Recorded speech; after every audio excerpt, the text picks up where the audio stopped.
So the next question I received is, how do you make networking groups work? How do you make them effective, especially if you're part of BNI groups, Chamber of Commerce groups, and so on and so forth?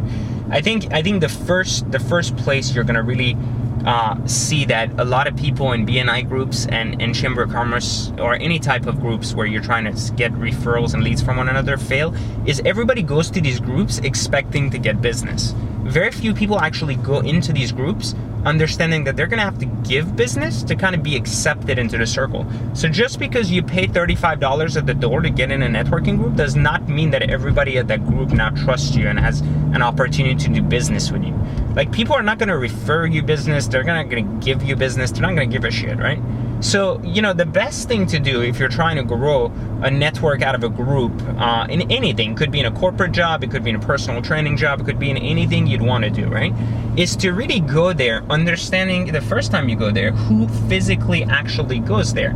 And then once you understand what groups go there, what they do, who they are, and so on and so forth, then you can go on and actually position yourself for the next meeting to bring them value. See how you can connect maybe your existing clients that you have now to some of these groups first. So going in, giving, and then don't ask for anything back. Now in the following meeting, go back in, and this time have conversations and get more interest and follow up with certain people that you really wanted to target, right? The same people you gave a lot to, go back and kind of have good conversations about what happened to your clients, how well did they take care of it, how good was their referral, and so on and so forth. And provide them a lot of value up front. Because what's gonna happen then is there's gonna be this sense that they owe you back things, right? Like they're like, oh wait, you gave me something, I gotta close that loop and give you something back. But here's the beauty of it. You determined up front what value you gave them, right? And so now it's in your court to choose what value they have to give you to close that loop.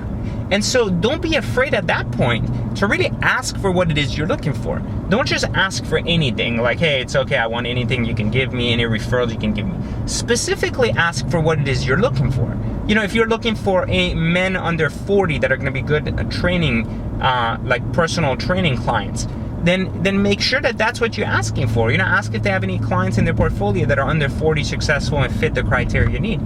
The more precise you are, the more likely they are to help you, and the easier it will be for them to position you for that sale too. So I highly recommend that, going into a group, you don't look at it so much as to how much you can get out of the group right off the bat, but rather, is there people there of value to you? Are you able to give them value as much as you are able to take value? And do they have even something you want?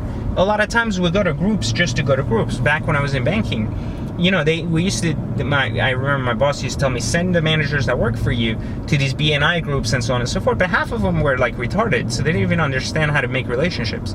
So I was like, why would I want to send them to a group when they physically don't have the mental capacity to actually understand how to form relationships? I don't want to make them do something just to do it, right?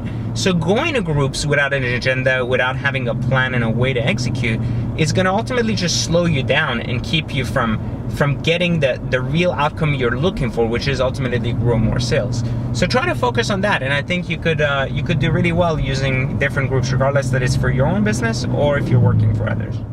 So what the next question that came to us is, what was the most offbeat advice I've ever received, and what is the most important personality trait I feel